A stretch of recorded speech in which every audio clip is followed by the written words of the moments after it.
নমস্কার বন্ধুরা, আমি পূজা কুকিং অ্যান্ড ব্লগ চ্যানেলে আপনাদের সবাইকে স্বাগত। তো আজ আমি চলে এসেছি আবারও একটা নতুন রেসিপি নিয়ে। তো আজকের রেসিপিটি হচ্ছে কলমি শাকের ঝোল।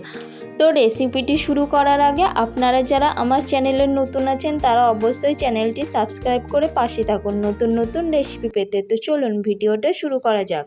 তো প্রথমেই আমি বাজার থেকে নিয়ে চলে এসেছি টাটকা কলমি শাক। এখন আমি শাকগুলোকে বেছে নেব, আর গরমের দিনে কলমি শাক খাওয়া তো খুবই ভালো। তো শাকগুলোকে আমি বেছে কেটেও নিয়েছি, আর কেটে আমি জল দিয়ে ধুয়ে পরিষ্কার করে নিয়েছি।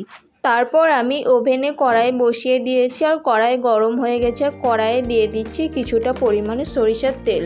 তেল গরম হয়ে গেছে, আর এই পর্যায়ে আমি দিয়ে দেব কেটে রাখা শাকগুলো।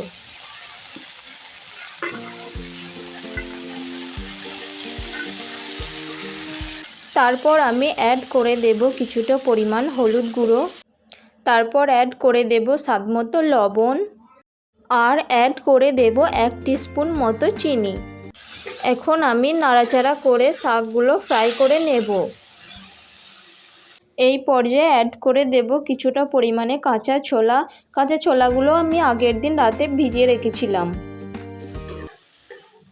শাকটা ফ্রাই করার সময় জল বেরিয়ে আসবে, তাই শাকটা টাইম নিয়ে ভেজে নেব জল শুকিয়ে যাওয়া পর্যন্ত।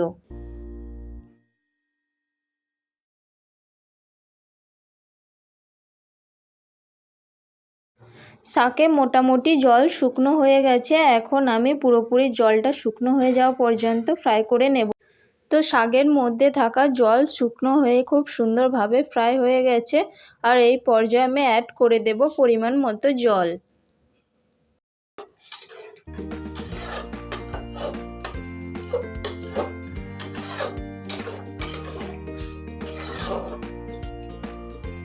তো ঝোল ফুটতে শুরু করে দিয়েছে। এখন আমি আর একবার খুন্তি দিয়ে নেড়ে নিয়ে ঢাকনা দিয়ে ঢেকে দেব, এবং ঢাকনা দিয়ে ঢেকে 4 থেকে 5 মিনিট মতো রান্না করে নেব। 5 মিনিট হয়ে গেছে, এখন আমি ঢাকনা খুলে নেব।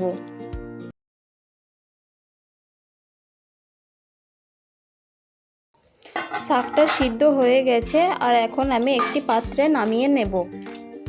তারপর আবার আমি ওভেনে কড়াই বসিয়ে দিয়েছি, আর কড়াই দিয়ে দিয়েছি পরিমাণ মতো সরিষার তেল। তেল গরম হয়ে গেছে, আর এখন আমি ফোড়ন দেবার জন্য দিয়ে দিচ্ছি শুকনো লঙ্কা, আর দিয়ে দিচ্ছি রসুন কুচি। এখন আমি সুন্দরভাবে ফ্রাই করে নেব একটা সুন্দর গন্ধ বেরিয়ে আসা পর্যন্ত। তারপর আমি অ্যাড করে দেব নামিয়ে রাখা কলমি শাকের ঝোলটা। এখন আমি 2 মিনিট মতো রান্না করে নেব। 2 মিনিট রান্না করে নিয়েছি, আর এখন আমি গ্যাস অফ করে দেব। তো ফাইনালি আমার রেডি হয়ে গেছে কলমি শাকের ঝোল। আর আমার রেসিপিটি কেমন লাগলো অবশ্যই কমেন্ট করে জানাবেন। ধন্যবাদ আমার পুরো ভিডিওটা দেখার জন্য। দেখা হচ্ছে নেক্সট কোনো রেসিপিতে। সবাই ভালো থাকবেন, সুস্থ থাকবেন।